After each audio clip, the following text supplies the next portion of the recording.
कोकणातील प्रत्येक घडामोडींचे लाईव्ह अपडेट पाहण्यासाठी आताच कोकण कटा न्यूजच्या सर्व सोशल मीडियाच्या प्लॅटफॉर्मला लाईक, फॉलो आणि सबस्क्राईब करा.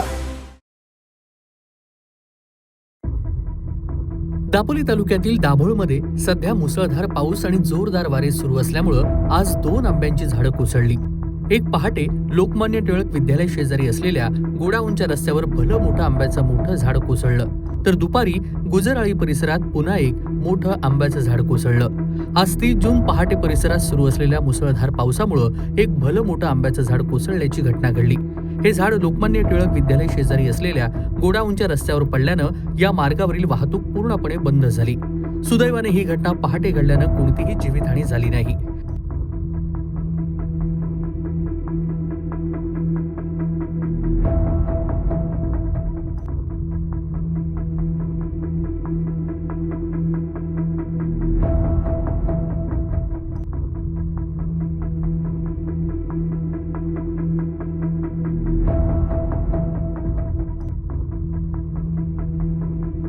यानंतर आज दुपारी सुमारे 1:30 वाजता गुजराळी परिसरात पुन्हा एक मोठं आंब्याचं झाड कोसळलं. हे झाड थेट जवळच्या घराच्या दिशेनं पडलं. झाड पडल्यामुळं घराच्या पुढील भागाचं किरकोळ नुकसान झालं आहे. खिडक्या, छपराचं काही भागांचं नुकसान झालं. सुदैवानं घटनेच्या वेळी घरात कुणीही उपस्थित नव्हतं, त्यामुळे मोठी जीवितहानी टळली आहे. हे झाड नाल्याच्या दिशेनं कोसळल्यानं पाण्याच्या प्रवाहात अडथळा होण्याची शक्यता निर्माण झाली आहे. त्यामुळे परिसरात पाणी साचण्याचा धोका वाढलाय.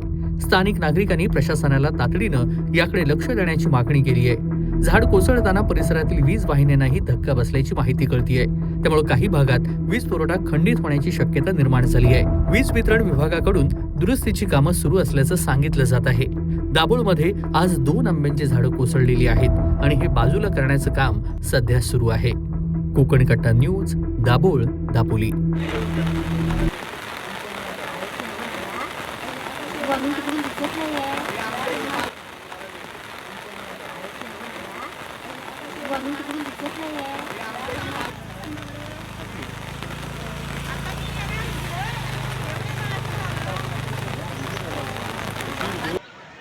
काय रे वाटलं भाडोत्री नव्हती इथे. भाडोत्री होते ना ते टेमकर राहायची ती. हो.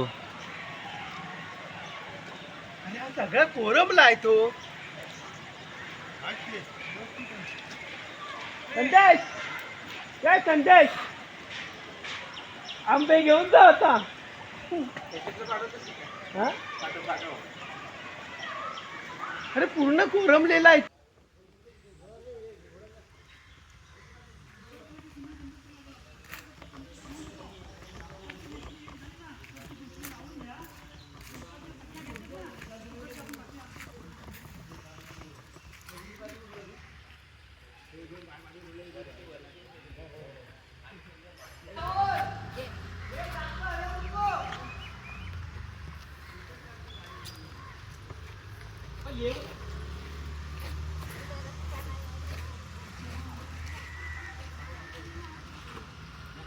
फरक पडतो.